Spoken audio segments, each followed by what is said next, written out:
जैसा कि मैंने बताया, मेरा नाम मंथन जिंदल है। मैंने यूपीएससी 2024 में ऑल इंडिया रैंक 440 हासिल की है। और मैं राजस्थान की भरतपुर डिस्ट्रिक्ट से बिलोंग करता हूँ, जहाँ मैंने अपनी प्राथमिक शिक्षा की है। उसके पश्चात सेवन्थ क्लास में हम जयपुर माइग्रेट हो गए थे। सेवन्थ से ट्वेल्थ की शिक्षा मैंने जयपुर में ही प्राप्त की है। उसके बाद मैंने 5 ईयर लॉ कोर्स किया था national university of judicial science Calcutta से, जो कि 2019 में कंप्लीट हुआ था। और उसके बाद मैंने यूपीएससी की तैयारी शुरू कर दी थी और लगातार 6 अटैम्प्ट दिए थे। और ये 2024 का अटैम्प्ट मेरा सिक्स्थ और फाइनल अटैम्प्ट था, जो कि मैंने इकोनॉमिक्स ऑप्शनल के साथ दिया था। और फॉर्चुनेटली अटैम्प्ट ख़त्म होने से पहले I could secure a rank in the Holi PDF. अगर मैं अपनी यूपीएससी की जर्नी को ब्रीफ में बताना चाहूँ, तो मैंने अपना पहला अटैम्प्ट 2019 में दिया था। वो अटैम्प्ट कॉलेज के जस्ट बाद दे दिया था और उसमें मैं प्री क्लियर नहीं कर पाया था। 2020 में मैंने अपना सेकंड अटैम्प्ट दिया था, जिसमें मैंने प्री क्लियर किया था, पर मेंस क्लियर नहीं हुआ था। आई हैड अराउंड 680 मार्क्स, जो कि कट ऑफ से कुछ 60 नंबर के आसपास कम थे। Okay, let me adjust it.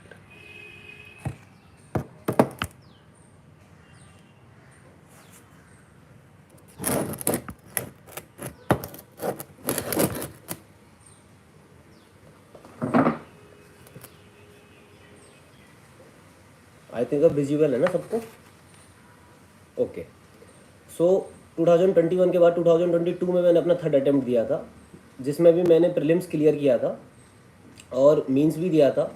और मैंने इंटरव्यू की कट ऑफ को 7 नंबर से मिस कर दिया था। उस टाइम 745 कट ऑफ थी and I had achieved 739 marks. फिर उसके बाद एक डाउनवर्ड ट्रेंड चालू हुआ मेरी यूपीएससी की जर्नी में। 2022 एंड 2023 का prelims I again could not clear. So 2024 was my last sixth attempt. और इस अटैम्प्ट में फॉर्चुनेटली मैंने प्रीलिम्स और मेंस दोनों क्लियर किए।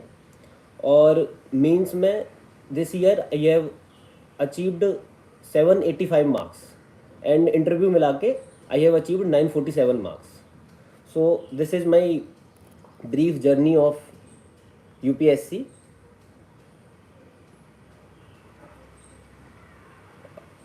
अब ये एक सबसे बड़ा क्वेश्चन जो आता है कि हु टोल्ड यू कि सिलेक्शन हो गया है, या फिर आपने खुद पीडीएफ में अपना नाम देखा था, या फिर किसी और ने आपको बताया था। तो ये थोड़ी इंटरेस्टिंग स्टोरी है। हुआ एक्चुअली ये था कि क्योंकि रिजल्ट जब आने वाला होता है तो टेलीग्राम ग्रुप्स पे मोस्टली सारे लोग एक्टिव हो जाते हैं। तो और वो काफ़ी एक्यूरेटली प्रेडिक्ट कर देते हैं कि इतने बजे रिजल्ट आ जाएगा। तो इस बार 2 बजे के आसपास का प्रेडिक्शन था कि 2 बजे के आसपास रिजल्ट आने वाला है। और I was glued to my mobile screen कि रिजल्ट जैसे ही आएगा सबसे पहले नाम देखना है। तो मैं अपनी दीदी के साथ फ़ोन पे लाइव था कि मेरे से खुद से नहीं देखा जाएगा, तुम देखना मेरा नाम है या नहीं है। तो जैसे ही रिज़ल्ट आया तो वो फाइल मेरे पास तुरंत आ गई थी, लेकिन मेरी दीदी के पास नहीं पहुंच पाई थी। तो फिर फाइनली आई थॉट कि मैं खुद ही देख लेता हूँ। तो मैंने देखना स्टार्ट किया, तो इतनी हिम्मत नहीं थी कि पीडीएफ में नाम सर्च कर लें। तो किया ये कि मैंने कहा कि मैं स्क्रॉल कर लेता हूँ पेजेस को, कि दिख जाएगा नाम तो ठीक है, थोड़ी नर्व्स कंट्रोल में रहेंगी, धीरे धीरे देखेंगे तो पहले पेज पे मैंने देखा तो पहले पेज पे नाम नहीं था। सेकंड पेज पे देखा, सेकंड पेज पे भी नहीं था। थर्ड पेज पे भी when I started to scroll और वहाँ भी नहीं दिख रहा था। तो फिर थोड़ा डर लगने लग गया था कि लग रहा है कि रह गया। इतने में मेरे कॉलेज जूनियर का मैसेज आ गया था कि कॉन्ग्रेचुलेशन भैया। तो जैसे ही कॉलेज जूनियर का मैसेज आया तो लाइक मन में इतना हो गया कि अगर कोई किसी ने कॉन्ग्रेचुलेशन बोला है तो मतलब लिस्ट में कहीं ना कहीं नाम तो है। तो फिर मैंने कंट्रोल एफ करके सर्च किया अपना नाम, और fortunately I found it at 440th rank. So ये एक लाइक एक्सपीरियंस था जो मैंने रिजल्ट देखते समय फील किया। और रिएक्शन रिएक्शन बहुत पॉजिटिव था। मतलब अल्टीमेट हैप्पीनेस अनडाउटेडली। और हैप्पीनेस से ज़्यादा बड़ी एक रिलैक्सिंग फीलिंग कि अब और पढ़ाई नहीं करनी है आगे, कि हो गई पढ़ाई जितनी करनी थी। अब at least for now this is going to stop. जैसे मेरा यूपी का मेंस भी शेड्यूल था जून में, उसके लिए मैंने इवन टेस्ट सीरीज़ भी ले ली थी। तो वो सब सोच के अच्छा लग रहा था कि चलो कोई बात नहीं, टेस्ट सीरीज़ के पैसे गए, लेकिन एटलीस्ट ये अच्छा लग रहा है कि अब वो नहीं देना पड़ेगा, अब पढ़ना नहीं पड़ेगा। और ये था कि अपने मन मुताबिक सर्विस मिल जाएगी। जो चाहा था, जिस चीज़ के लिए सपना देखा था इतने समय से, वो सपना पूरा होने जा रहा है। फिर सीधे भाग के मम्मी को बताया, तो she was also very happy, आंखों में भी आंसू आ गए उनकी में। तो ये सब मतलब ये हर इंसान का, एक normal Indian middle class family के किसी भी बच्चे का एक ड्रीम होता है कि अपने पेरेंट्स को प्राउड फील करा सके। तो वो महसूस किया, उन्होंने अपने सारे रिश्तेदारों को कॉल करके बताया, काफ़ी कॉल आने लगे मोबाइल पे। तो बहुत ही मतलब ये, मतलब इवन एक्सप्लेन भी नहीं कर सकते, इतनी हैप्पी फीलिंग थी। सक्सेस का क्रेडिट अगर कोई पूछे तो ultimate undoubtedly parents and my sister सबसे बड़े क्रेडिट के हकदार है। Secondly my relatives, specially my mama. And उसके बाद मैं अगर देखूँ तो काफ़ी मतलब क्लोज जो पापा के दोस्त वगैरह थे, जैसे एक अंकल हैं जिन्होंने इंटरव्यू के टाइम पे मेरी बहुत हेल्प करी थी, जैसे लोकल एरिया से रिलेटेड चीज़ें प्रिपेयर करने में, तो उनका भी बहुत बड़ा योगदान है। और क्योंकि मैंने कट ऑफ जो है एकदम जनरल की कट ऑफ पे, I have clear this exam 947 is general cut off, at least reserve list release होने से पहले। तो एकदम उस कट ऑफ पे I have clear the exam. तो मतलब मुझे तो लगता है कि इवन किसी ने अगर स्मॉलेस्ट हेल्प भी की है मेरी कभी भी, तो he is equally deserving of credit, क्योंकि वो स्मॉलेस्ट हेल्प भी नहीं होती तो मैं उस लिस्ट में अपना नाम नहीं देख पाता। तो काफ़ी सारे फ्रेंड्स भी हैं जिनको मैं देना चाहूँगा, जैसे जिन्होंने मतलब फॉर्चुनेटली जितने भी फ्रेंड्स मेरे रहे हैं यूपीएससी सर्किल में, चाहे वो दिल्ली में बने हो या फिर टेलीग्राम पे, व्हाट्सएप पे, ऑनलाइन ग्रुप्स पे बने हो, मोस्टली सारे ही हेल्पफुल थे। स्पेशली मेंस और इंटरव्यू के टाइम पे तो बहुत हेल्पफुल थे। तो सक्सेस का ग्रेड मैं एक कहूँगा। अब आता है कि आपने प्रीलिम्स की तैयारी कैसे की। तो प्रीलिम्स और मेंस की मतलब बहुत अलग अलग तैयारी तो नहीं होती, क्योंकि जैसे ही यूपीएससी की जर्नी कोई भी इंसान स्टार्ट करता है, तो जब लास्ट ईयर का प्रीलिम्स हो चुका होता है, वहाँ से यूपीएससी की जर्नी यूजुअली इंसान स्टार्ट करता है। तो जैसे ही लास्ट ईयर का प्रीलिम्स हो चुका है, अब आपका नेक्स्ट प्रीलिम्स एक साल बाद होने वाला है। तो पूरे साल में आप प्रीलिम्स की तैयारी तो नहीं कर सकते, क्योंकि यूपीएससी में ये भी नहीं है कि अगर आपने प्रीलिम्स क्लियर कर लिया तो आप सोच लें कि जो 2 या 3 महीने प्रीलिम्स और मेंस के बीच में मिलते हैं, बस उन्हीं में मेंस की तैयारी करके मेंस को कंप्लीट कर लिया जाए। तो ये यूजुअली एक मिक्स्ड काइंड ऑफ तैयारी होती है, जिसमें हम स्टार्टिंग में मेंस पे ज़्यादा फोकस करते हैं, और जैसे ही जनवरी आने लगता है तो प्रीलिम्स पे अपना फोकस बढ़ा देते हैं। तो मतलब हालांकि मेरे तो 6 अटेम्प्ट हो गए, तो काफ़ी मिक्स्ड सा एक्सपीरियंस है मेरा, काफ़ी गलतियाँ भी हुई हैं, काफ़ी गलतियों को सुधारा भी है। पर अगर मैं अब उस किसी को सजेशन दूं कि कैसे तैयारी करनी चाहिए प्रीलिम्स की या मेंस की, तो एक टाइम शेड्यूल में तो यही है कि जब अपनी तैयारी शुरू करें तो सबसे पहले तैयारी शुरू करनी चाहिए जीएस के किसी एक इंटरेस्टिंग सब्जेक्ट से। जैसे पॉलिटी है, पॉलिटी इंटरेस्टिंग भी है और रिलेटिवली ईजियर भी है, कि उसमें इंटरेस्ट आता जाएगा, आप पढ़ते जाओगे तो ऐसा भी कुछ स्ट्रेस भी फील नहीं होगा कि कुछ बहुत ही मतलब रॉकेट साइंस आ गई जो समझ ही नहीं आ रही है। और एक साथ में अपनी ऑप्शनल सब्जेक्ट उठा लें, क्योंकि ऑप्शनल सब्जेक्ट करने का फिर कभी टाइम नहीं मिल पाता, क्योंकि जनवरी के बाद तो प्रीलिम्स मोड में चले जाते हैं प्रॉपर, तो वहाँ टाइम नहीं मिल पाता। और इवन जनवरी से पहले भी जैसे ही एक बार अक्टूबर नवंबर दिसंबर का टाइम आने लगता है, लोग थोड़ी मेंस आंसर राइटिंग पर फोकस करने लगते हैं, तो वहाँ भी ऑप्शनल पे एक्सक्लूसिव फोकस नहीं दे पाते, जबकि ऑप्शनल में जिस लेवल की अंडरस्टैंडिंग, जिस लेवल की डेप्थ रिक्वायर्ड है, वहाँ पे हमें थोड़ा सा एक्सेप्शनल फोकस देना होता है। तो एक जो मेरे हिसाब से जो रिकमेंडेड स्ट्रेटजी है कि जैसे ही प्रिपरेशन स्टार्ट करें, एक जीएस की कोई इंटरेस्टिंग सब्जेक्ट उठा लें, जो कि पॉलिटी या ज्योग्राफी हो सकती है, और भी मतलब अपने इंटरेस्ट के हिसाब से कोई इंजीनियरिंग, कोई आई एम लॉ ग्रेजुएट, तो मेरे को पॉलिटी थोड़ी ठीक लगती थी। जैसे कोई इंजीनियरिंग का होगा तो उसे साइंस एंड टेक अच्छा लगता होगा, सिक्योरिटी अच्छा लगता होगा, तो वो उनसे भी स्टार्ट कर सकता है।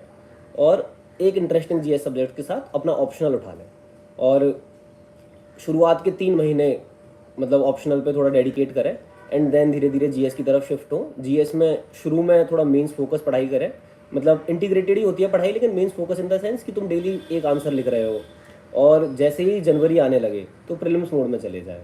और प्रीलिम्स मोड में जाने का मतलब ये नहीं है कि अचानक से मेंस पूरी तरह भूल गए या प्रीलिम्स में ही फोकस चला गया, बट प्रीलिम्स मोड में जाने का मतलब ये है कि मॉक हमने अब मेंस के एक क्वेश्चन लिखने की जगह शिफ्ट कर दिए कि हम अब डेली एमसीक्यू सॉल्व कर रहे हैं।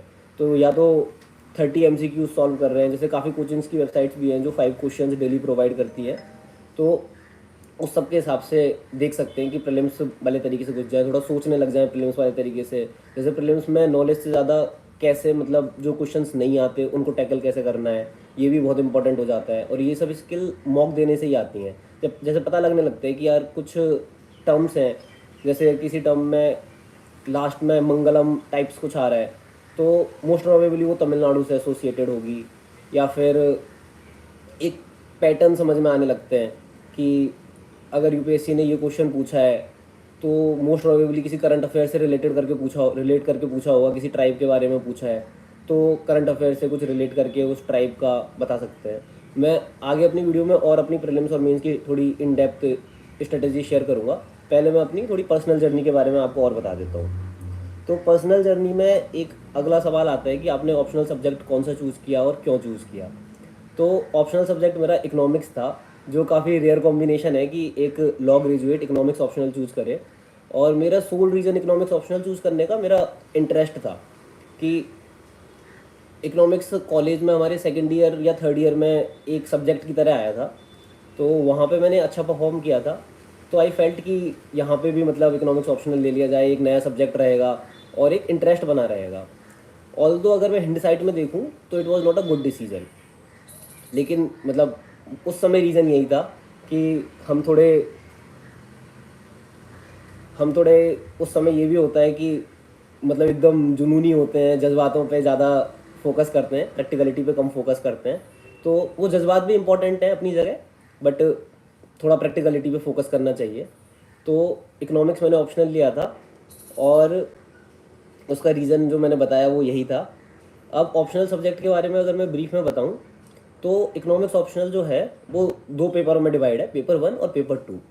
पेपर 1 जो है इकोनॉमिक्स ऑप्शनल का वो प्योरली टेक्निकल सब्जेक्ट है। Purely technical in the sense कि वो पूरा थ्योरीज पे बेस्ड है। किसी थ्योरी पे कोई क्वेश्चन पूछा जाएगा जिसका आपको जवाब देना होता है।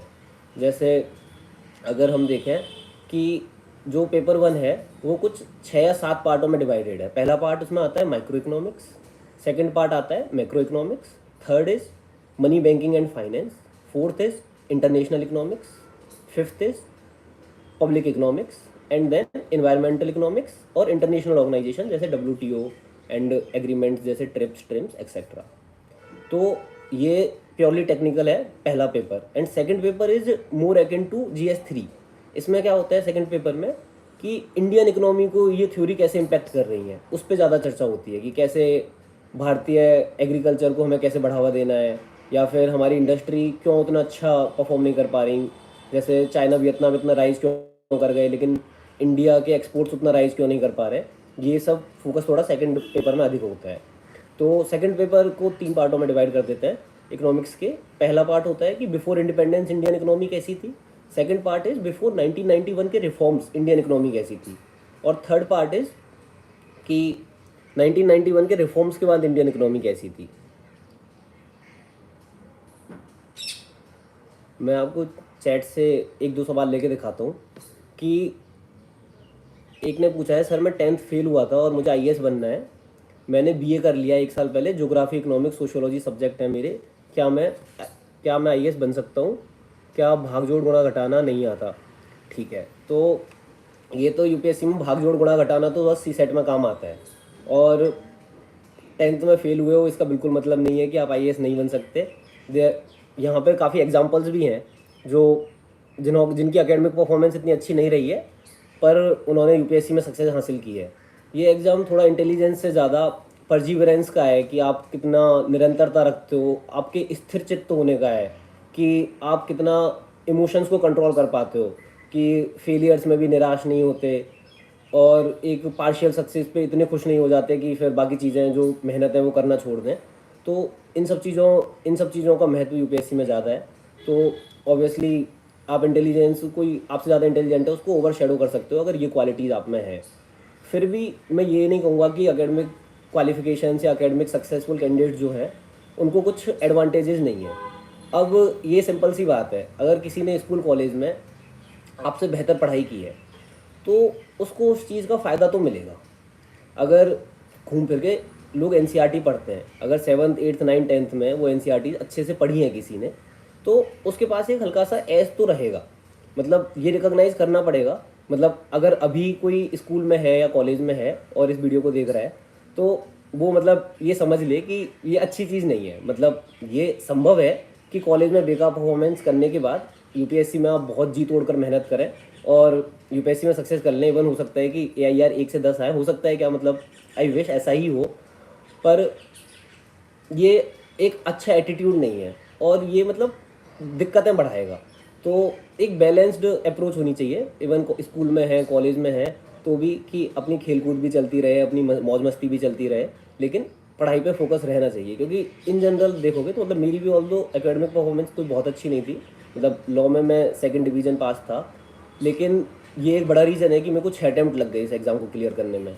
काफ़ी मतलब अभी आप देखें तो हमारे जो कैबिनेट सेक्रेटरी हैं इस समय, TVS सोमनाथन, उनका एकेडमिक रिकॉर्ड देखोगे तो वो 10th में अपनी फर्स्ट रैंक, 12th में फर्स्ट रैंक, देन उसके बाद अपने कॉलेज में गोल्ड मेडल, देन यूपीएससी में one of the top ranker. तो अगर आप एकेडमिकली अच्छे हो तो आपको उस चीज़ का एडवांटेज मिलता है यूजुअली। आप कम अटेम्प्टों में एग्जाम को क्लियर कर पाओगे। मतलब अगर नहीं अच्छे हो तो निराश होने की ज़रूरत नहीं है, लेकिन अगर अभी भी मौका है अपनी परफॉर्मेंस, एकेडमिक परफॉर्मेंस इंप्रूव करने का, तो one should go for that. Second question एक जो है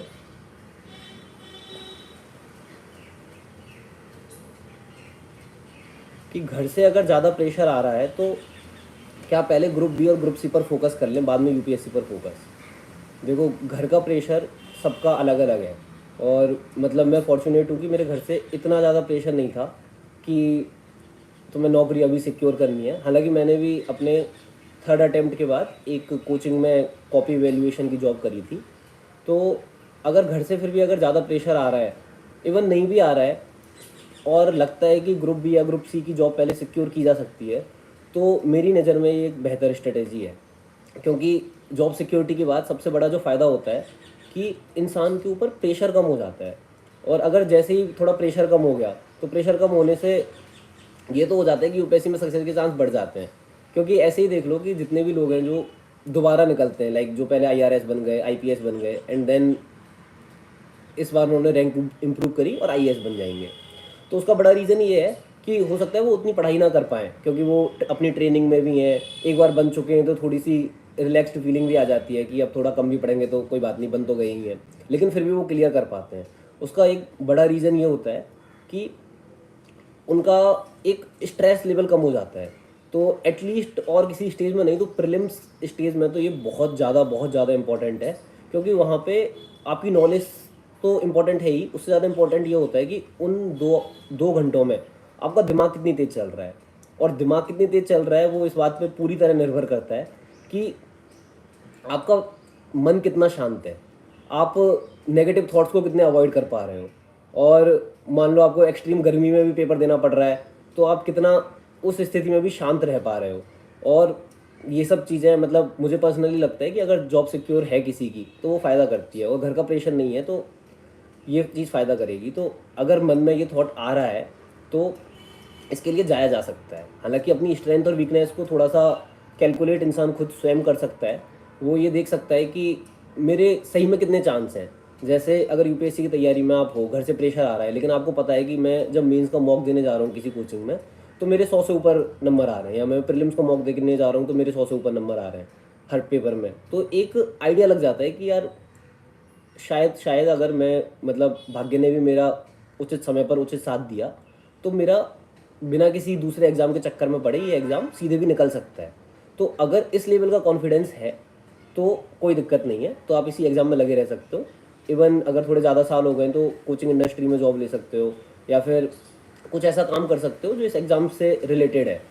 और अगर वो कॉन्फिडेंस थोड़ा मिसिंग है और लग रहा है कि घर से प्रेशर ठीक ठाक है, तो one should go for plan B, कि ग्रुप बी या ग्रुप सी की जॉब पे पहले फोकस कर लें और उसके बाद यूपीएससी कर सकते हैं। क्योंकि ऐसे भी बहुत ढेरों एग्जांपल्स हैं, जैसे जिन्होंने पहले CAPF क्लियर किया उसके बाद यूपीएससी क्लियर किया। जैसे इसी साल का रैंक 273 और 274, I am not exactly able to recall, हैं जिन्होंने CAPF क्लियर कर रखा था और उन्होंने अभी UPSC क्लियर किया है। देन ऐसे काफ़ी हैं जिन्होंने, जैसे लॉ में जिन्होंने जुडिशरी क्लियर कर रखा था और फिर UPSC क्लियर किया है, और ऐसे भी काफ़ी हैं जिन्होंने स्टेट सर्विसेज में पहले अपनी जगह बनाई, उसके बाद UPSC क्लियर किया है।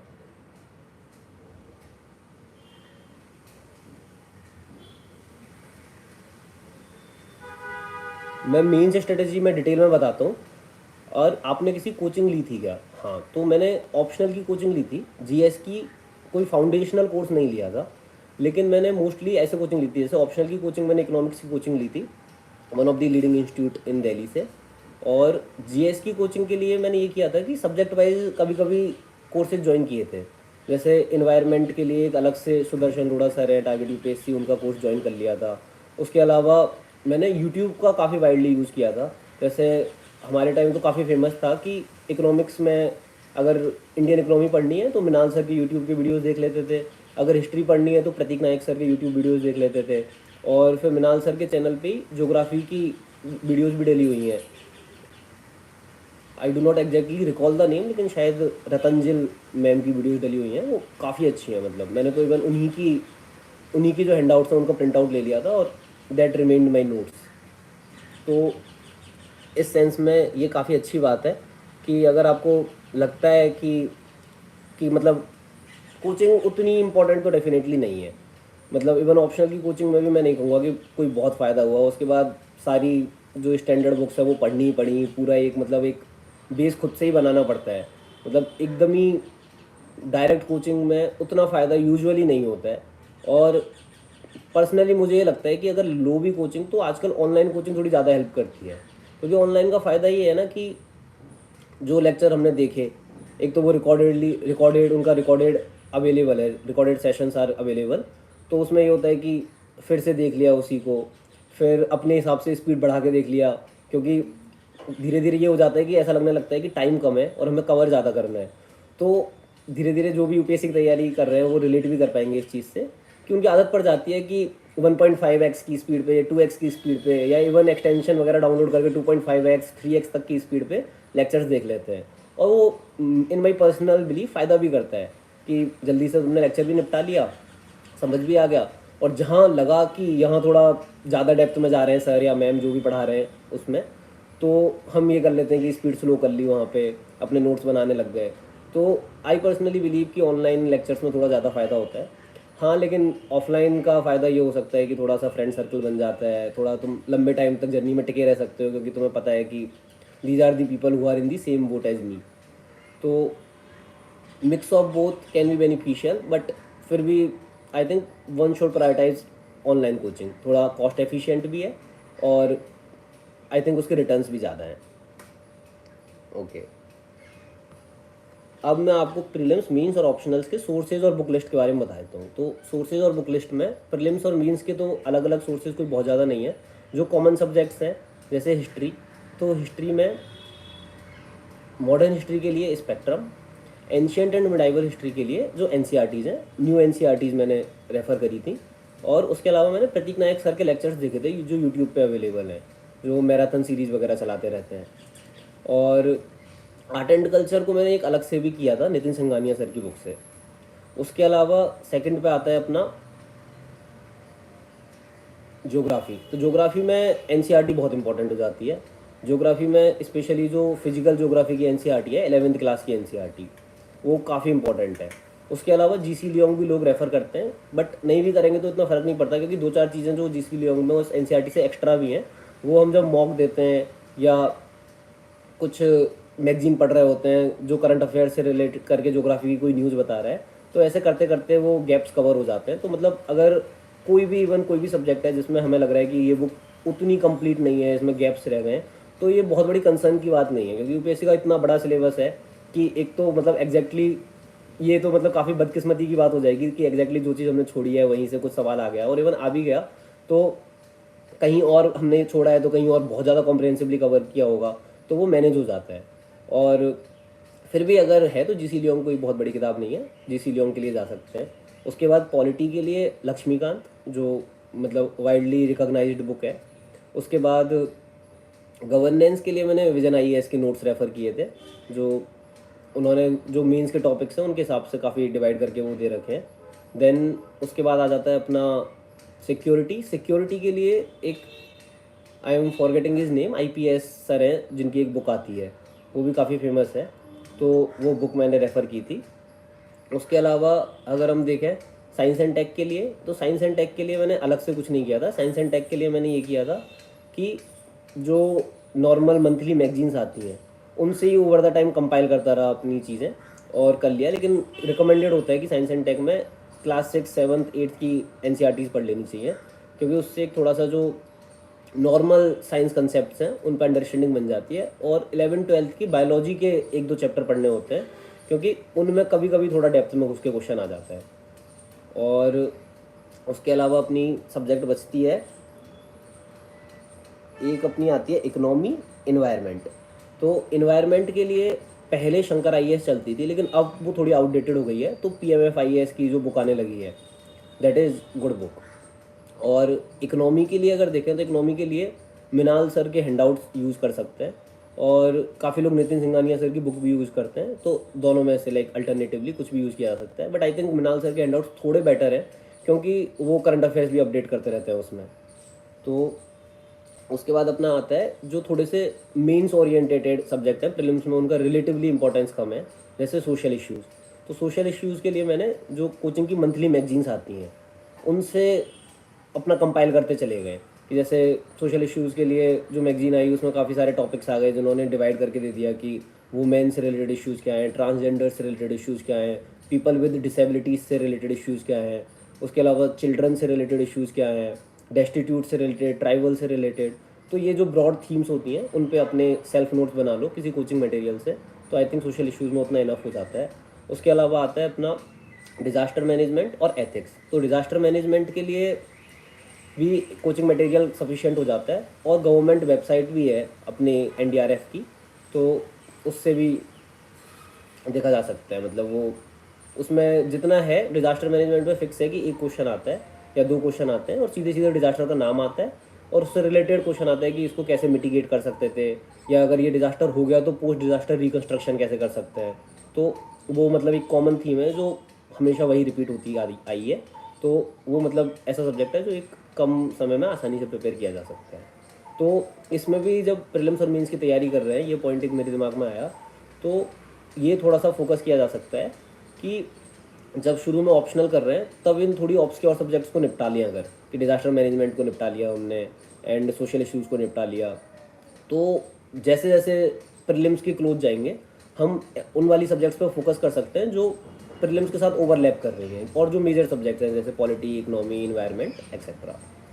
तो ये मेरी ब्रॉडली बुक लिस्ट थी। ऑप्शनल की बुक लिस्ट अगर मैं बताऊं तो माइक्रो इकोनॉमिक्स के लिए मैंने फॉलो की थी HL आहूजा करके एक बुक आती है।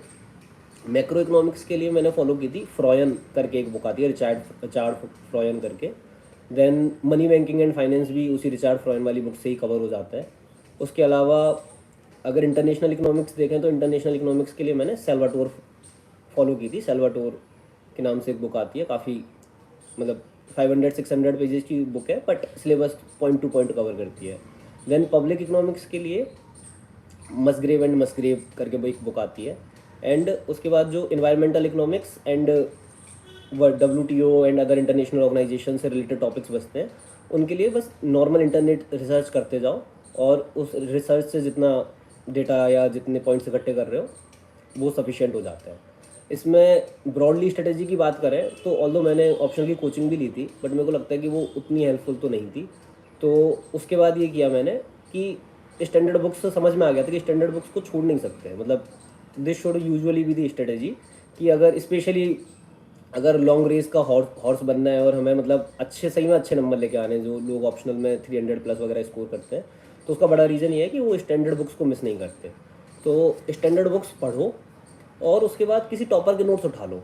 जैसे इकोनॉमिक्स में मैंने अभिषेक डूडल सर के नोट्स उठाए थे, तो फिर क्या करो कि या तो अपने नोट्स बना लो, उन्हीं नोट्सों को थोड़ा सा लाइक कॉपी पेस्ट करते हुए, थोड़ा सा अपना एडिशन करते हुए, थोड़ा करंट अफेयर्स का एडिशन करते हुए, और अगर लग रहा है कि टाइम कम है तो टॉपर के नोट्स में लाइक प्रिंट आउट करवा लिया और रेड पेन से कुछ ऐड कर लिया अपना अपना साइड में। लाइक प्रिंट आउट में भी मतलब ऐसे यूज़ कर सकते हैं कि 3/4 में प्रिंट आउट करवा लिया, लाइक 75% में प्रिंट आउट करवा लिया, तो साइड में और नीचे थोड़ा स्पेस बच जाता है, उस स्पेस में अपने एडिशन करते चले गए। या फिर प्रिंट आउट निकलवा लिया, देन उसके थोड़े से मतलब ब्लैंक पेजेस ऐड करवा लिए उसमें, तो ये सब किया जा सकता है।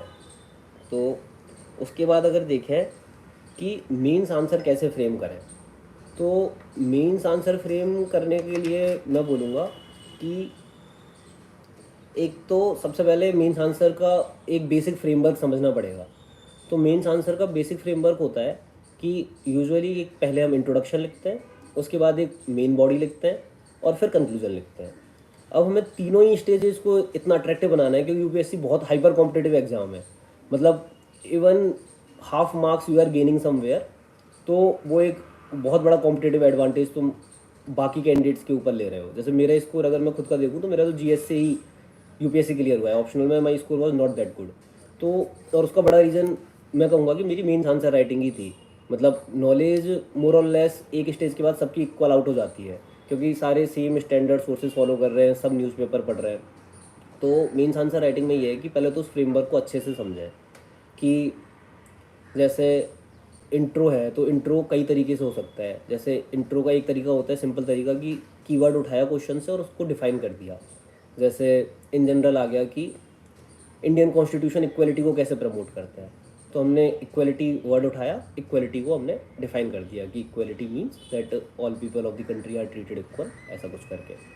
दूसरा तरीका होता है कि कुछ रिसेंट इवेंट जो उससे रिलेटेड हुआ है उसको साइट करके हमने कुछ कर दिया। जैसे हम कह सकते हैं कि रिसेंटली सुप्रीम कोर्ट ने एक जजमेंट डिलीवर किया है जिसमें सुप्रीम कोर्ट ने बोला है कि SC/ST SC/ST का सब कैटेगराइजेशन पे विचार किया जा सकता है क्योंकि within SC/STs also there has been some groups जिनको ज़्यादा एडवांटेज मिल गया है and there have been some groups जिनको उतना एडवांटेज नहीं मिल पाया है। तो फॉर ब्रॉडर इक्वलिटी हम उनको सब कैटेगराइज कर सकते हैं। तो उस तरीके से अगर देखें तो ये एक और बेटर इंट्रोडक्शन हो गया क्योंकि हमने किसी रिसेंट इवेंट से उस चीज़ को कनेक्ट कर दिया। तीसरा तरीका होता है कि किसी कोट से हम इंट्रोडक्शन लिख दें। जैसे इक्वलिटी से रिलेटेड अगर कोई कोट है कि Swami Vivekananda has said if both halves of the Indian population are treated equally, तो इंडिया बिल्कुल ऐसे पंख लगा के उड़ने लगेगा। तो वो भी एक काफ़ी अट्रैक्टिव इंट्रोडक्शन हो जाता है। और इंट्रोडक्शन का तरीका हो सकता है कि हम किसी डेटा पॉइंट से स्टार्ट कर दें। जैसे इक्वलिटी की क्वेश्चन में अगर हम देखें तो हम बोल सकते हैं कि इंडिया में जो वो लेबर फोर्स पार्टिसिपेशन रेट है वुमेन का, वो मेन से काफ़ी कम है, या फिर उनकी लिटरेसी भी कम है, या फिर सचर कमेटी रिपोर्ट से स्टार्ट कर दिया कि माइनॉरिटीज़ जो हैं वो मेजॉरिटीज़ से थोड़ा लैग कर रही है सोशो इकोनॉमिक डेवलपमेंट में। तो दीज आर सम अप्रोचेज जिनसे हम इंट्रोडक्शन लिख सकते हैं और उनको औरों से अलग बना सकते हैं। फिर आता है main body. Main body obviously number जो मेन स्कोर जो मिलना है वो क्वेश्चन की डिमांड को एड्रेस करने में मिलना है, और क्वेश्चन की डिमांड को एड्रेस हम मेन बॉडी में करते हैं। तो मेन बॉडी क्वेश्चन का सबसे इंपॉर्टेंट पार्ट हो जाता है। अब मेन बॉडी में एक तो होता है कि जो भी हमारे दिमाग में पॉइंट्स आए हम उनको बस गल्प आउट करते चले गए कि ठीक है ये जो भी क्वेश्चन पूछा है सीधे कि ये पॉइंट आया कि इक्वलिटी प्रमोट इंडियन कॉन्स्टिट्यूशन ऐसा आर्टिकल 14 से 18 में दिया हुआ है उससे करता है, सबको सेम वोटिंग राइट दिया हुआ है इस तरीके से करता है, देन माइनॉरिटीज़ को स्पेशल राइट्स दिए गए हैं। तो ये एक मतलब एक जनरल अप्रोच हो गई, लेकिन इससे उतना फ़ायदा नहीं मिल पाएगा।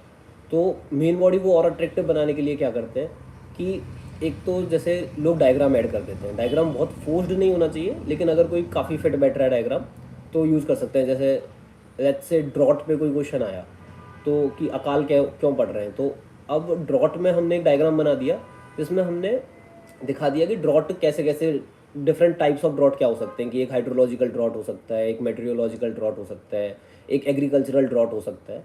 तो it is relevant also, question से रिलेवेंट है, और एक वैल्यू एडिशन हो गया कि आप दिखने वाले को अच्छा लगेगा कि इसने एक कॉर्नर में छोटा सा डायग्राम बनाया हुआ है। सेकंड होता है कुछ ग्राफ ऐड कर सकते हैं। जैसे ग्राफ का जैसे अर्बनाइजेशन पे कोई क्वेश्चन आया तो इंसान दिखा सकता है कि अभी इंडिया अराउंड 30% अर्बनाइज्ड है एंड बाई 2055 50% के आसपास अर्बनाइज हो जाएगी। तो एक बॉक्स डायग्राम बना के कि अभी 35 है, देन 2055 में 50% हो जाएगी and this is a increasing trend, तो ऐसे ग्राफ ऐड कर सकते हैं। देन ये तो फिर भी चलो एक्सट्रीम वैल्यू एडिशन हो गया। अगर सिंपल वैल्यू एडिशन पे देखें तो सिंपल वैल्यू एडिशन में हम थोड़ा क्लैरिटी ऑफ थॉट्स दिखा सकते हैं कि if I take the same question equality वाला, तो उसमें हम ऐसे दिखा सकते हैं जैसे कि पॉइंट्स को सब कैटेगराइज कर दें कि इंडियन कॉन्स्टिट्यूशन जैसे पॉलिटिकल इक्वलिटी प्रमोट करता है, सबको बराबर राइट टू वोट दिया गया है। देन सोशल इक्वलिटी प्रमोट करता है, जो आर्टिकल्स है जिसमें राइट अगेंस्ट अनटचेबिलिटी है, etcetera etcetera. Then economic equality promote करता है, जैसे हमारी DPSP जो है उनमें आर्टिकल 38 में लिखा हुआ है कि हमें equal distribution of material resources को प्रमोट करना है, हमें वेल्थ को कंसंट्रेट होने से बचाना है इन फ्यूअर हैंड्स। तो वो एक हो गया कि कैसे हम इकोनॉमिक इक्वलिटी भी प्रमोट कर रहे हैं। देन जेंडर इक्वलिटी को प्रमोट करता है, वो सोशल इक्वलिटी का और एक सब पॉइंट बन सकता है। तो ऐसे अगर जब हम ऐसे और लाइक इसको क्या बोल सकते हैं कि और थोड़ा सा हम डायमेंशंस ओपन करते हैं किसी क्वेश्चन के और उसको ऐसे एक सब हेडिंग्स बना के आंसर करते हैं, तो हमारी क्लैरिटी ऑफ थॉट्स दिखती है कि हम एक तो हम पॉइंट्स फास्टर भी सोच पाते हैं, क्योंकि हम रेंडमली जो भी थॉट दिमाग में आ रहा है सीधे सीधे अगर लिखते चले गए तो हम खुद ही मतलब उसमें एक वेब में फंस जाएंगे कि यार ये पॉइंट मिस हो गया, ये पॉइंट ज़्यादा मतलब ये पॉइंट थोड़ा सा गलत सा हो गया, उतना सही नहीं लग रहा, या फिर स्पेस फिल नहीं हो पा रहा, 3 पेजेस हैं हमारे सारे पॉइंट तो 1.5 पेजेस में ही ख़त्म हो गए। तो एक मतलब थोड़ा सा ये डिवाइड करना इंपॉर्टेंट है। हालांकि पॉलिटिकल सोशल इकोनॉमिकल ये बड़ा बेसिक अप्रोच हो गई है, और भी थोड़ा सा एडवांस लेवल पे डिसाइड वो कर सकते हैं, डिवाइड कर सकते हैं। जैसे जब आते हैं कि गवर्नमेंट क्या कर रही है किसी चीज़ से लड़ने के लिए, तो उसमें डिवाइड हो जाता है कि गवर्नमेंट ने पॉलिसी लेवल पे क्या एक्शंस लिए हैं, गवर्नमेंट ने ग्राउंड लेवल पे क्या एक्शंस लिए हैं, देन मे बी जुडिशरी ने क्या एक्शन लिए हैं, जुडिशरी ने किसी जजमेंट दिया हो जिससे उस चीज़ को प्रमोट किया हो, NGOs कैसे उस चीज़ पे काम कर रहे हैं, सिविल सोसाइटी ग्रुप्स उस चीज़ पे कैसे काम कर रहे हैं, या फिर स्टेट स्पेसिफिक मेजर्स क्या रहे हैं। तो दीज आर दी थिंग्स कि ये थोड़े कीवर्ड धीरे धीरे दिमाग में आने लग जाते हैं, तो उन लाइनों पे सोचने भी लग जाते हो, तो अपने आप पॉइंट भी ज़्यादा जनरेट होते हैं। और जब जो इवेल्युएटर है वो उस कॉपी को पढ़ता है तो उसको ऐसा फील भी आता है कि हाँ यार ये बड़ा स्ट्रक्चर्ड आंसर है, और इस कैंडिडेट में क्लैरिटी ऑफ थॉट्स बहुत अच्छी है। तो ये अपनी मेंस आंसर राइटिंग में मैं कहूँगा second approach. Third approach mains answer writing में ये होती है कि थोड़ा सा बैलेंस्ड आंसर देने की कोशिश करनी चाहिए। कि जैसे सेम क्वेश्चन ही अगर लेंगे इंडियन कॉन्स्टिट्यूशन इक्वलिटी को कैसे प्रमोट कर रहा है, तो उसमें हम कुछ ऐसे पॉइंट्स भी डाल सकते हैं जहाँ हमें समझ में आ रहा है कि इंडियन कॉन्स्टिट्यूशन थोड़ा लैग कर रहा है, कि उतनी इक्वलिटी को प्रमोट नहीं कर पा रहा है। जैसे उसमें एक एग्जांपल हो सकता है कि प्रेसिडेंट और गवर्नर के पास थोड़े एक्सेप्शनल पावर्स हैं, या फिर उनको छूट दी गई है कि उनके ऊपर कोई क्रिमिनल केस नहीं लगाया जाएगा, it is anti equality measure. Then सोच सकते हैं कि कहाँ ऐसा कुछ है जहाँ पे हमें लग रहा है कि उतनी इक्वलिटी नहीं है, जैसे यूनियन टेरिटरीज़ हैं, उनके पास खुद का लोकल सेल्फ रिप्रेजेंटेशन नहीं है, उनको सीधे सेंटर जो है वो उनको गवर्न कर रहा है। तो इसका मतलब वो जो सिटीजन हो गए वो कंट्री के अदर सिटीजन से लेस इक्वल हो गए, this can be a innovative points. तो इस हिसाब से मतलब अपने दिमाग को ओपन रखो एकदम, और जहाँ भी लगे कि हाँ यार ये एक नया सा पॉइंट, एक इनोवेटिव सा पॉइंट हमारे दिमाग में आ रहा है, दैट शुड बी इनकॉर्पोरेटेड। और इसमें एक एक्स्ट्रा चीज़ ये है, तो इसमें हमने दोनों साइड भी दिखा दी, तो ये भी समझ में आ रहा है कि कैंडिडेट को पता है कि कल को सजेशन इससे पूछे जाएंगे, तो इसको पता है कि हाँ इंडियन कॉन्स्टिट्यूशन बहुत अच्छा है, India is great but it can be made greater, उस सेंस में कि बहुत अच्छा है, कोई डाउट नहीं है, लेकिन फिर भी कुछ चीज़ें हैं जिन पे हम और काम कर सकते हैं, और बेहतर बना सकते हैं, ये कुछ कमियां हैं उसमें। तो उस तरीके से वो आंसर एक अच्छा लगता है, एक समझ, और बाकी कैंडिडेट से आपको डिफ्रेंशिएट भी कर देता है कि हाँ ये एक बेटर कैंडिडेट है। उसके अलावा एक ये है कि मेन जो हम आंसर लिखते हैं उसमें एग्जाम्पल्स भी साइट करते रहो साथ में, कि जैसे कोई भी पॉइंट लिखा कि इक्वलिटी वाले क्वेश्चन पे अगर देखें कि कोई भी पॉइंट लिखा कि सोशल, जैसे उसके जब एंटी पॉइंट्स लिख रहे थे कि इक्वलिटी कैसे प्रमोट हो रही है या नहीं हो रही है, तो एंटी पॉइंट्स में वी कुड मेंशन कि रिसेंटली कुछ इंसिडेंट हुआ जिसमें that Dalit boy was ragged, या फिर कुछ एक इंसिडेंट हुआ जहाँ पे foreign women tourist was raped. तो वो सब चीज़ें हम करंट अफेयर से रिलेट करके एग्जाम्पल्स अगर क्वेश्चन में डालें तो काफ़ी अच्छे लगते हैं। और इसका तरीका ये है कि न्यूज़पेपर कभी मिस नहीं करना चाहिए मेरी पर्सनल ओपिनियन में। मतलब टाइम रिड्यूस कर सकते हैं, हमें अगर लग रहा है कि टाइम क्रंच आ रहा है तो हम ट्राई कर सकते हैं कि उतना 1 घंटा ना दें, उस पर हाफ एन आवर में निपटा लें। बट मेरे हिसाब से न्यूज़पेपर डेली पढ़ना ही चाहिए, और उसमें से कुछ इंटरेस्टिंग पॉइंट्स उठाने चाहिए। उसमें से बात ये भी होती है कि अगर हम न्यूज़पेपर डेली पढ़ रहे हैं तो बड़े अच्छे इनोवेटिव पॉइंट्स कनेक्ट होने लगते हैं। जैसे एम्पैथी से रिलेटेड एक क्वेश्चन आया था इस बार मेन एग्ज़ाम में, तो उसमें आई मेंशन्ड कि कैसे जो एक यूएस का कॉप था उसकी वीडियो वायरल हुई थी जहाँ पे एक इंडियन स्टूडेंट जिसकी डेथ हुई थी, ही इज़ मॉकिंग हर डेथ, कि बोल रहा था कि क्या है, $12,000 दे देंगे, इतनी उसकी लाइफ की वर्थ है, क्या ही फ़र्क पड़ रहा है। तो उस सेंस में हमें वो एग्जांपल, जैसे Jahnavi Kundla I think was her name, तो जैसे वो नाम लिखा तो वो एक अच्छा इंप्रेशन डालता है कि the candidate is well aware कि करंट अफेयर्स में क्या चल रहा है और थ्योरी को प्रैक्टिकल सेंस में कैसे अप्लाई करना है। बस हम थ्योरी जान रहे हैं तो उसका कोई सेंस भी नहीं बनता, और धीरे धीरे हमें प्रिपरेशन करने में भी ज़्यादा मज़ा आता है अगर हम अपनी प्रिपरेशन को करंट अफेयर्स से कनेक्ट कर रहे हैं, थोड़ा होके रह रहे हैं। इन केस मतलब गॉड ना करे, मतलब भगवान ना करे ऐसा ऊपर नहीं भी सिलेक्शन होता है, तो it gives some intellectual pleasure also, it gives some एक सेंस ऑफ कामनेस ऑल्सो कि हाँ मतलब सही में मतलब मैंने कुछ अपनी एक स्किल्स डेवलप की हैं जहाँ पे मैं थ्योरी को प्रैक्टिकल चीज़ों से कनेक्ट कर पा रहा हूँ, और जो मेरी फ्यूचर में हेल्प तो करेगा ही और कुछ नहीं तो। और लास्ट पार्ट आता है इसमें कंक्लूजन, और कंक्लूजन से पहले अगर कभी कभी मेंस आंसर तुम्हें लग रहा है कि उतना कंप्लीट नहीं है हुआ है, मतलब 1.5 पेजेज ही फिल हुए हैं या 2 पेजेज ही फिल हुए हैं, तो सजेशंस भी ऐड कर सकते हैं। तो सजेशन ऐड कर दिए, वे फॉरवर्ड या फिर सजेशन कुछ भी, और फिर एक कंक्लूजन अपन लिखते हैं। तो कंक्लूजन भी, क्योंकि जो इवेल्युएटर है वो फाइनल वही पार्ट को पढ़ रहा है, मतलब उसके उसको पढ़ने के जस्ट बाद he will be awarding you the marks, तो उसका एकदम हाई वाला वो होना चाहिए। तो यूजुअली जो मेरी अप्रोच थी कि कंक्लूजन थोड़ा इमोशनल होना चाहिए और थोड़ा बेबाक होना चाहिए, लाइक बेबाक बेधड़क टाइप्स की। अगर जो भी लग रहा है कि जो हमें दिल से लग रहा है, मतलब यूजुअली लोग कहते हैं कि पॉजिटिव पॉजिटिव एटीट्यूड वाला होना चाहिए, जो इन जनरल अगर आपका एटीट्यूड है पॉजिटिव लाइफ को लेके, तो अपने आप ही दिल से भी पॉजिटिव कंक्लूजन निकल के आएगा। और वो थोड़ा सा बेबाक बेधड़क टाइप का होना चाहिए कि अगर लग रहा है, जैसे जैसे अगर तुम्हें लग रहा है कि चाइल्ड लेबर पे क्वेश्चन आ गया, और अगर तुम लिख दो उसके कंक्लूजन में कि गुरुपद स्वामी कमेटी ने बोला था कि अगर इंडिया से जब तक पॉवर्टी नहीं जाएगी, जब तक बाल श्रम का इशू रिजॉल्व नहीं होगा, तो कोई दिक्कत नहीं है। मतलब ये दिखाता है कि आपके बेबाक बेधड़क विचार हैं और आप उनको रख पाने की काबिलियत रखते हैं। और इन जनरल बट पॉजिटिव ही होना चाहिए कि कुछ भी, यूजुअली एक कुछ की टर्म्स उठा लेते हैं जिनको यूज़ करते हैं, जैसे एचडीजी गोल्स से लोग कंक्लूड कर देते हैं कि इक्वलिटी पे आया तो एचडीजी 5 डाल सकते थे, जिसमें एचडीजी 10 डाल सकते थे। उसके अलावा कुछ की चीज़ों से रिलेट कर देते हैं। उसके अलावा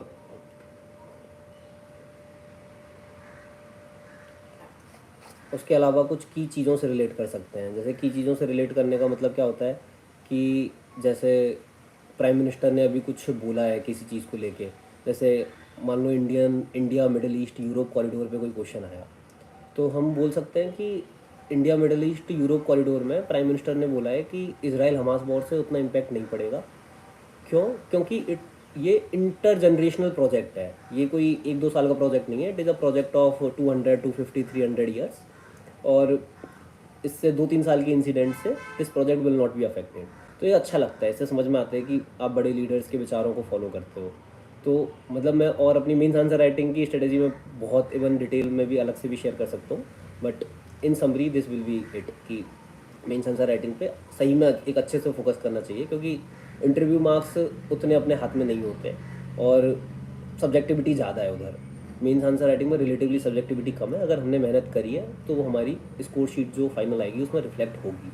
तो ये मेरे हिसाब से सबसे एक खतरनाक होना चाहिए, एक अप्रोच होनी चाहिए। एक क्वेश्चन है कि आपने मिस्टेक्स क्या क्या की थी। तो मिस्टेक्स में मैं कहूँगा कि मैंने एक तो सबसे बड़ी मिस्टेक की थी ऑप्शनल की चॉइस में। तो ऑप्शनल की चॉइस में, क्योंकि काफ़ी सारे फैक्टर्स होते हैं जो एक इंसान देख सकता है ऑप्शनल की चॉइस में, कि जैसे एक तो कि उस इंसान का इंटरेस्ट किस सब्जेक्ट में लाई कर रहा है, जो सबसे बड़ा फैक्टर है मेंस ऑप्शनल चूज़ करते हुए। सेकंड एक होता है मेंस ऑप्शनल चूज़ करते हुए कि आपका बैकग्राउंड कौन सी सब्जेक्ट में है। जैसे किसी ने लॉ किया है तो he is most likely to take law as his optional subject. Then availability of guidance कितनी है, जैसे कुछ सब्जेक्ट्स हैं जैसे सोशियोलॉजी है, पीएसआईआर है, एंथ्रोपोलॉजी है, इनकी गाइडेंस काफ़ी अच्छी अवेलेबल है कोचिंग इंडस्ट्री में, तो वो एक फैक्टर ऑफ कंसिडरेशन हो सकता है। एक फोर्थ होता है कि जीएस से ओवरलैप कितना कर रहा है। तो कुछ सब्जेक्ट है जैसे पीएसआईआर ही है, वो जीएस 2 से अच्छा खासा ओवरलैप करता है। इकोनॉमिक्स है वो जीएस 3 से ओवरलैप करता है। देन हिस्ट्री है वो जीएस 1 से ओवरलैप कर जाएगा। तो वो एक रीज़न होता है। और एक लास्ट रीज़न होता है कि परफॉर्मेंस कैसी रही है उस ऑप्शनल की। इन जनरल टॉपर्स कौन सी ऑप्शनल से निकल रहे हैं, जैसे इस साल जो शक्ति दुबे टॉपर है वो पीएसआईआर ऑप्शनल से हैं। तो ऑब्वियसली कैंडिडेट को लगेगा कि यार PSIR optional is performing better, तो पीएसआईआर ऑप्शनल लिया जा सकता है। तो मैं कहूँगा कि इंटरेस्ट ऑब्वियसली एकदम फर्स्ट पे आता है, तो उसमें कोई डाउट नहीं है, क्योंकि अगर इंटरेस्ट ही नहीं है तो उसको कैरी कैसे करेंगे। मतलब भगवान करे एक अटैम्प्ट में इंसान का निकल जाए यूपीएससी, अगर नहीं निकल पाया, 2 अटैम्प्ट लग गए, 3 अटैम्प्ट लग गए और उस सब्जेक्ट में इंटरेस्ट ही नहीं होगा, तो वो कहीं ना कहीं हम लूज आउट करेंगे उस चीज़ में। मतलब कॉम्पिटेटिव एडवांटेज जो अपनी है वो सरेंडर करेंगे किसी और को जिसका उस सब्जेक्ट में बेटर इंटरेस्ट है।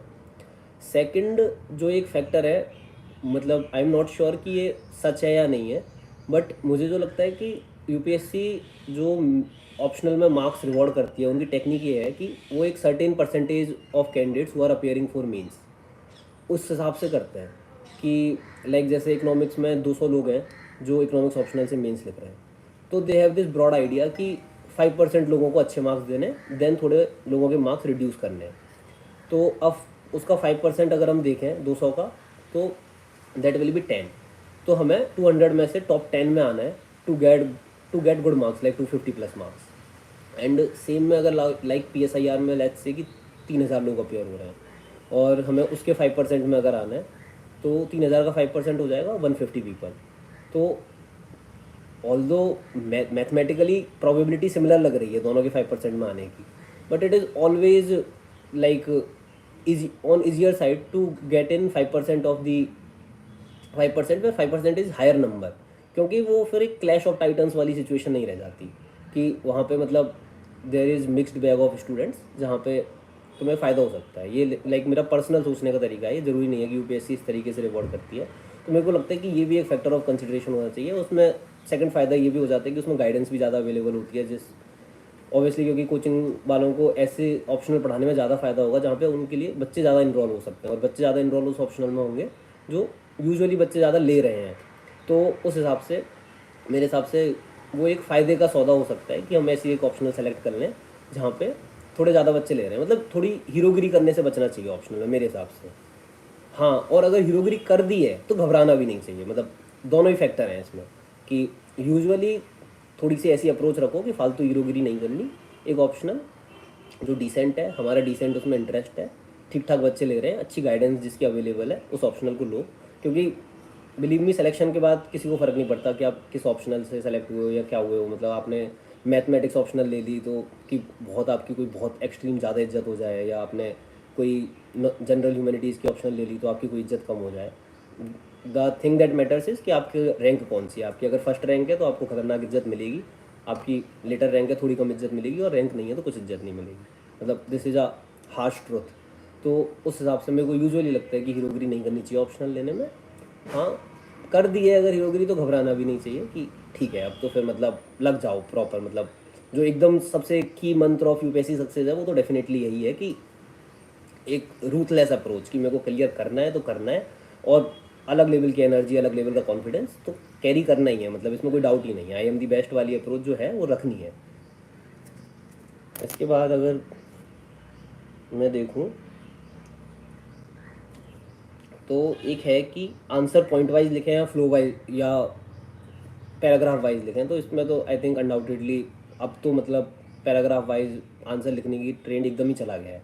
एथिक्स में कुछ पॉसिबिलिटी बनती हैं, जैसे एक क्वेश्चन इस बार आया था कि कोड ऑफ एथिक्स डिज़ाइन कीजिए एक ऑर्गेनाइजेशन के लिए।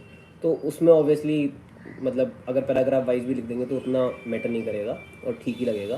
केस स्टडीज़ में पैराग्राफ यूज़ कर सकते हैं। बाकी इन जनरल पॉइंट वाइज लिखना चाहिए, क्योंकि पॉइंट वाइज में मल्टी डायमेंशनलिटी इंक्लूड करने के चांसेस भी बढ़ जाते हैं। देन जो पढ़ता है उसके लिए, इवेल्यूएटर के लिए वो कॉपी चेक करना भी आसान हो जाता है। उसकी जॉब अगर हम आसान बना रहे हैं तो डेफिनेटली ही is going to award us greater marks, more marks. तो इन जनरल इसमें आई थिंक कोई डाउट ही नहीं है। फिर आता है कि प्रीलिम्स और मेंस की तैयारी अलग अलग करनी चाहिए या साथ में करनी चाहिए। तो प्रीलिम्स और मेंस की तैयारी आई थिंक ये ऐसा है कि साथ साथ पर अलग अलग। मतलब कभी भी इवन जब मेंस की तैयारी कर रहे हैं तब ऐसा नहीं होता कि प्रीलिम्स दिमाग में ना हो और प्रीलिम्स की तैयारी कर रहे हैं तब ऐसा नहीं होता कि मेंस दिमाग में ना हो। और इवन जो ओवरलैपिंग सब्जेक्ट्स हैं उनके तो नोट्स भी सेम ही रहेंगे, प्रीलिम्स के भी और मेंस के भी। अब पॉलिटी के जैसे नोट्स हैं तो वो जो प्रीलिम्स में है वो मेंस में भी काम आएंगे, मेंस के लिए थोड़े अलग से भी बनाने पड़ेंगे, लेकिन जो प्रीलिम्स में है वो मेंस में भी काम आएंगे। और जनरल सब्जेक्ट्स लाइक ज्योग्राफी जो है, ज्योग्राफी में तो एकदम ही सेम हो जाएंगे, जो प्रीलिम्स के नोट्स हैं वही तुम्हारे मेंस के नोट्स हैं। तो वैसे तो साथ साथ ही करनी चाहिए, कॉम्प्रिहेंसिव भी तैयारी करनी चाहिए। और यूजुअली एक अच्छी अप्रोच तो यही है कि डेली 5-10 MCQs भी सॉल्व करो और एक दो क्वेश्चन मेंस के क्वेश्चंस की भी आंसर राइटिंग की प्रैक्टिस करो। बट फिर भी अलग अलग इस सेंस में कि जब तक जनवरी से पहले का टाइम है तब हमारा मेन फोकस मेंस पे होना चाहिए। और जैसे जैसे लाइक जनवरी कि क्लोज आते जाओ, लाइक मई में एग्जाम है तो जनवरी नहीं तो फरवरी के जैसे जैसे क्लोज आते जाओ, देन हमें थोड़ा सा प्री की तरफ शिफ्ट हो जाना है। अब जैसे सीसेट भी बहुत अनप्रेडिक्टेबल होता जा रहा है तो सीसेट की तैयारी भी उस समय स्टार्ट कर देनी है। तो ये एक अप्रोच होनी चाहिए कि स्टार्टिंग में mains focus, then prelims focus. और ऑब्वियसली अगर प्रीलिम्स क्लियर हो जाए तो उसके बाद तो प्रीलिम्स का सोचना ही नहीं है, फिर तो बस एकदम ही full on mains focus. Daily answer writing करनी है और सारे नोट्स भी उसी पर्सपेक्टिव से पढ़ने हैं, एकदम माइक्रो डिटेल्स में जाने की जगह मैक्रो डायमेंशंस में जाना है। तो वो एक चीज़ होती है। बट फिर भी इन जनरल कोई भी सब्जेक्ट पढ़ रहे हो तो दोनों चीज़ें दिमाग में लगाओ। लाइक जैसे गवर्नर के बारे में पढ़ रहे हैं तो गवर्नर का आर्टिकल नंबर, गवर्नर के कॉन्स्टिट्यूशन में क्या क्या पावर दी हुए हैं, क्या क्या रोल्स रेस्पॉन्सिबिलिटीज़, ये सब प्रीलिम्स के लिए इंपॉर्टेंट हो जाता है। कौन अपॉइंट करता है, किसके किस किस के मतलब उसकी पार्डनिंग पावर्स क्या हैं। और मेंस के लिए थोड़ा ज़्यादा इंपॉर्टेंट हो जाता है कि गवर्नर अभी अभी स्टेट